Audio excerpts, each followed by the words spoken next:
Stay positive. Never give up. Believe in yourself and you can achieve anything. We've all heard advice like this from personal development and motivational gurus, but are most of these recommendations even supported by real evidence in psychology and behavioral science? Well, after having published hundreds of pages in the fields of value theory and behavioral science, and having read hundreds of self-help books myself, I've identified 3 of the top claims made by authors and speakers throughout this industry to see whether they cause more harm than good, and if so, what you should do instead. The first of these claims is some or another form of positive thinking attracts success to you. Now, this idea can arguably be traced back millennia, but some of the most notable speakers and authors who discuss this topic are Rhonda Byrne, author of The Secret, Bob Proctor, known for his teachings on the so-called law of attraction, and Wayne Dyer, who has a little bit more of a nuanced approach to this topic. Now, there is some truth to the idea of the law of attraction, at least at some level. But unfortunately, most explanations of this idea boil down to some kind of mystical force or spooky vibration, and the misunderstanding of an idea in physics called resonance. Basically, so the idea goes, if you're at the same vibrational frequency as the thing you want to attract, then it will come into your life. And the higher the frequency, the better.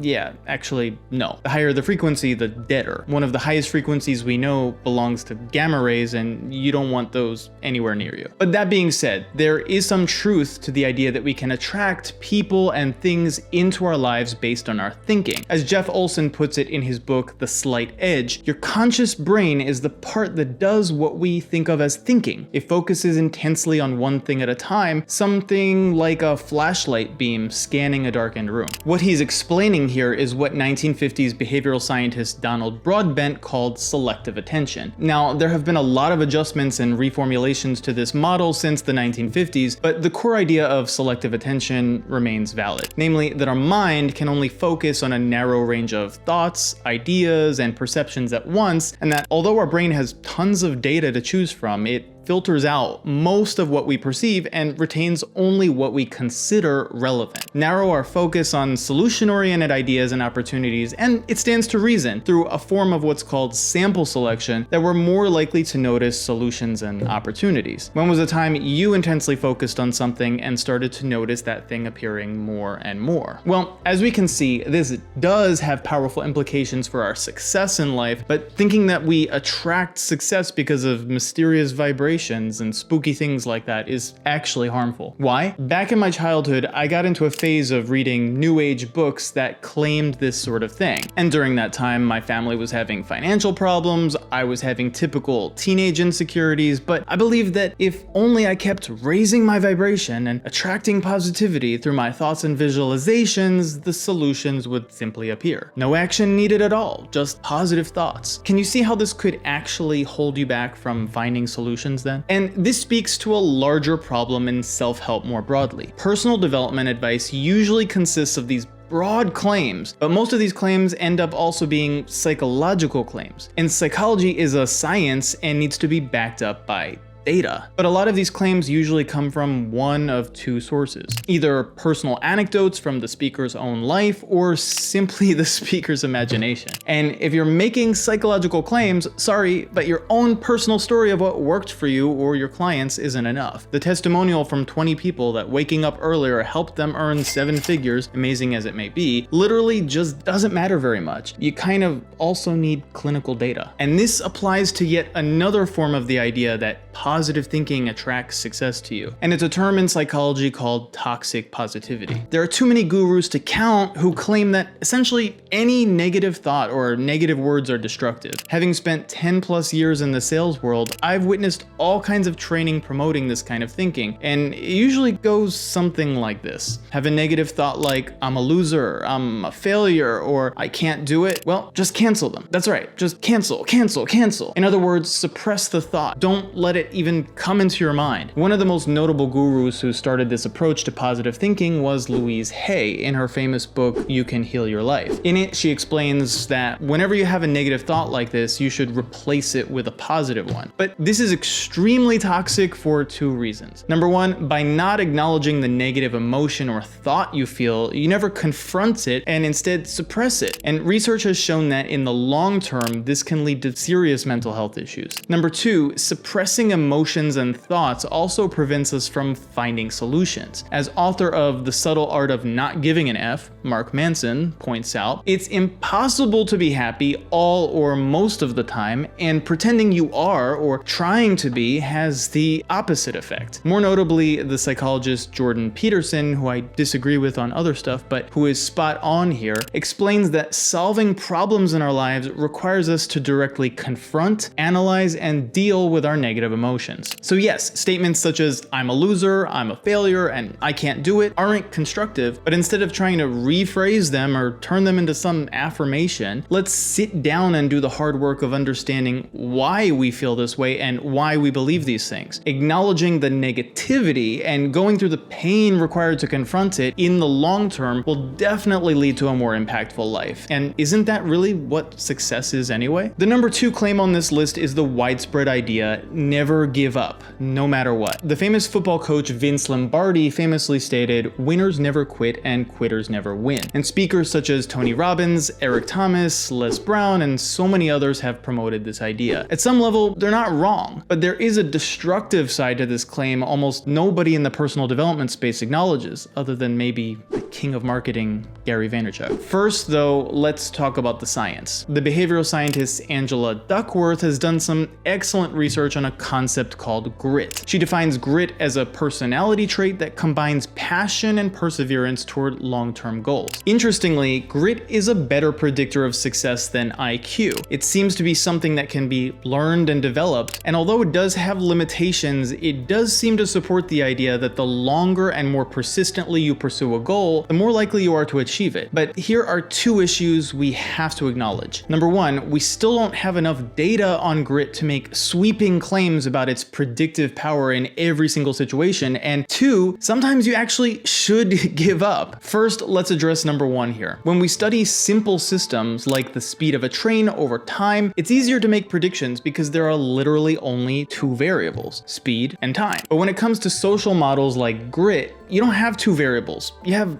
dozens. And so you need a ton of data over a long period of time to establish that one thing, in this case grit, actually leads to an outcome, in this case success. As other researchers have pointed out, more research needs to be done before we can make a judgment on exactly how much impact grit has on success outcomes. That being said, grit is probably a good thing to practice in general, except when it comes to number two here, that sometimes you actually should give up. Let's take an extreme example to drive the point home. Let's say you start a restaurant. You quickly realize the business plan you created was unsustainable. The market you thought existed didn't exist, or 5 competitors popped up around you that are cutting into your profit. But that shouldn't stop you, right? Sure, reasonably so. Let's say you have that can-do attitude and decide you're gonna do everything in your power to innovate so those competitors become irrelevant, make a better business plan, or change the menu to better reflect consumer tastes. You do everything you can, but you're still just earning enough revenue to cover your costs and barely pay your own bills. Have you ever experienced a similar situation to this? Well, here's the thing. At what point do you decide it's just not worth it? The point is, we absolutely must define a set of criteria we will either meet or not meet by a certain period of time that will help us decide whether or not to stop pursuing a given outcome. Otherwise, we'll fall prey to what's called the sunk cost fallacy. This is essentially the belief, well, I've already put in so much time, money, and energy, so I have to continue. Otherwise, it will all have been for nothing. Sound familiar? Well, that's because it's the same logic a gambler uses, and it's a truly destructive way of thinking. Instead of adopting the attitude, never give up, let's try this one instead. I will do X activity for the purpose of hitting Y goal within Z period of time, and if I do not achieve that, that, I will stop. The great thing about this mindset is, one, you're actively defining how much of what activity is actually worth your time. And two, if you don't achieve the goal, you end up acquiring lots of skills and experience you can use on the next opportunity. Just be careful not to define this too narrowly or give yourself an unrealistic time frame. Otherwise, you'll doom yourself from the start. The third and final self-help claim that needs a science check is some version of you are in complete control of your life. Now, Tony Robbins is one guru who pretty directly makes this kind of claim. In fact, he makes a heavy emphasis on the notion that everything that has happened to us in our lives is some way the result of our choices. But I mean, come on.